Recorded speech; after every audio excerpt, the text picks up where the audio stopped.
today's world, why today's world is very much worried about COVID-19? What is the solution?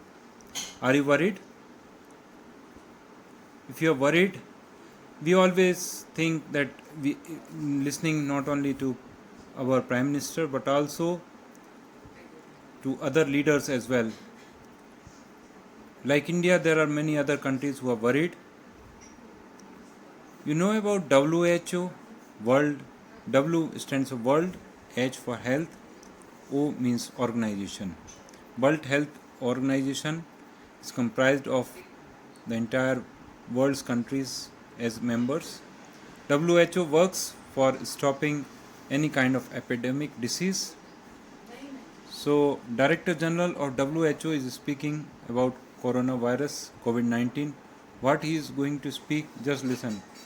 We thought if we have listened to our Prime Minister, that's enough. No. We have to know globally what is going on about COVID-19. Not only this is a one country's disease, this is a worldly disease prevailing in all over the countries, many countries. So just listen to Director General of WHO.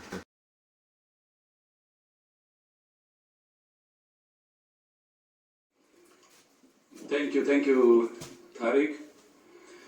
Good morning, good afternoon, and good evening everywhere you are. When the nations of the world met to form the United Nations in 1945, one of the first things they discussed was establishing an organization to protect and promote the health of the world's people. They expressed that desire in the constitution of WHO, which says that the enjoyment of the highest attainable standard of health is one of the fundamental rights of every human being without distinction of race, religion, political belief, economic or social condition. That creed remains our vision today. The United States of America has been a long-standing and generous friend to WHO, and we hope it will continue to be so. We regret the decision of the President of the United States to order a halt in funding to the World Health Organization. With support from the people and government of the United States, WHO works to improve the health of many of the world's poorest and most vulnerable people. WHO is not only fighting COVID-19, we're also working to address polio, measles, malaria, Ebola, HIV, tuberculosis, malnutrition, cancer, diabetes, mental health, and many other diseases and conditions. We also work with countries to strengthen health systems and improve access to life-saving health services. WHO is reviewing the impact of our work of any withdrawal of US funding, and we work with our partners to fill any financial gaps we face and to ensure our work continues uninterrupted. Our commitment to public health, science, and to serving all the people of the world without fear or favor remains absolute. Our mission and mandate are to work with all nations equally, without regard to size of their populations or economies. COVID-19 does not discriminate between rich nations and poor, large nations and small. It does not discriminate between nationalities, ethnicities, or ideologies. Neither do we. This is a time for all of us to be united in our common struggle against a common threat, a dangerous enemy. When we're divided, the virus exploits the cracks between us. We're committed to serving the world's people and to accountability for the resources with which we're entrusted. In due course, WHO's performance in tackling this pandemic will be reviewed by WHO's member states and the independent bodies that are in place to ensure transparency and accountability, for that matter involving all responders. This is part of the usual process put in place by our member states.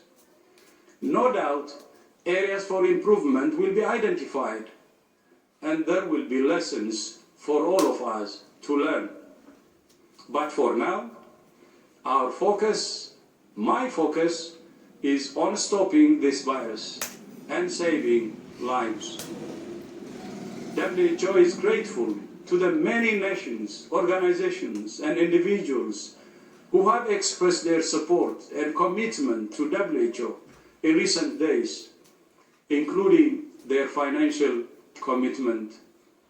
We welcome this demonstration of global solidarity, because solidarity is the rule of the game to defeat COVID-19. WHO is getting on with the job. We're continuing to study this virus every moment of every day.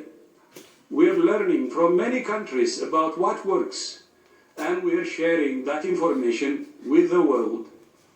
There are more than 1.5 million enrollments in WHO's online courses through openwho.org, and we will continue to expand this platform to train many more millions so we can fight COVID effectively.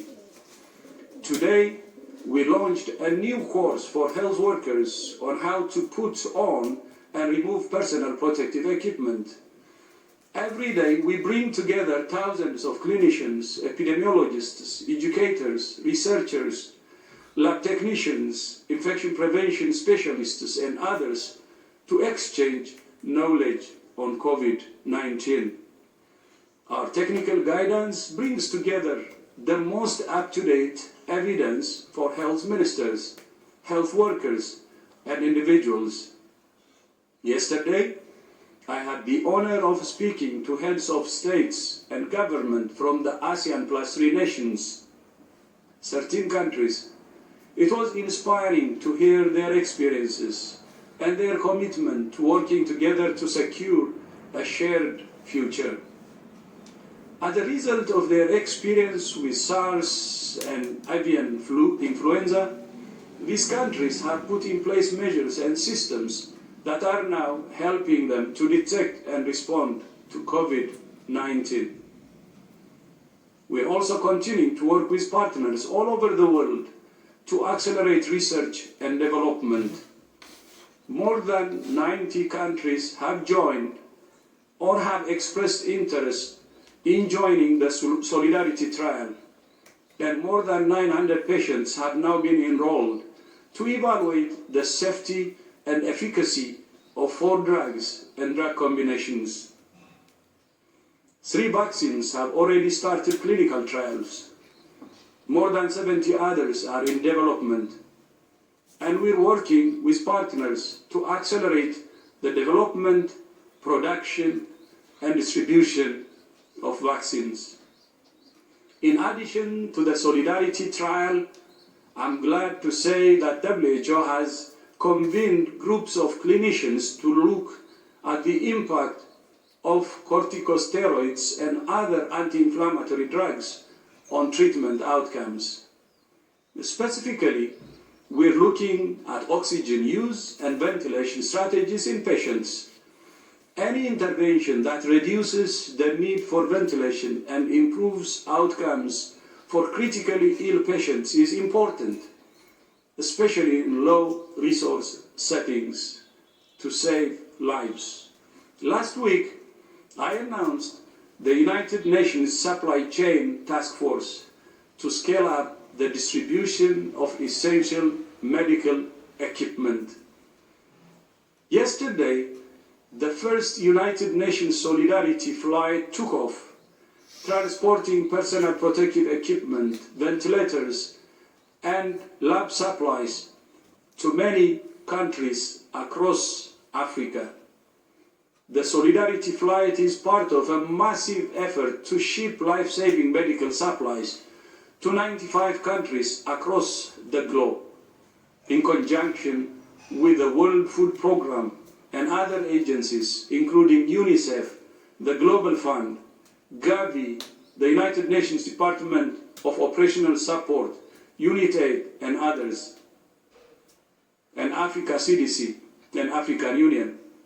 Whether it's by land, sea, or air, WHO staff are working around the clock to deliver for health workers and communities everywhere. I would like to thank the African Union, the governments of United Arab Emirates and Ethiopia, the JACMA Foundation, and all our partners for their solidarity with African countries at this critical moment in history. And I would like to thank President Ramaphosa and the chairperson of the Africa Commission, Moussa Faki, for their leadership. The Solidarity Response Fund has now generated almost 150 million US dollars from 240,000 individuals and organizations. This Saturday, some of the biggest names in music are coming together for the One World Together at Home concert to generate further funds for the Solidarity Response Fund, but not just to raise funds, to bring the world together, because we're one world, one humanity, and fighting a common enemy. And I thank Lady Gaga, the Global Citizen, and all that are participating in putting this concert together.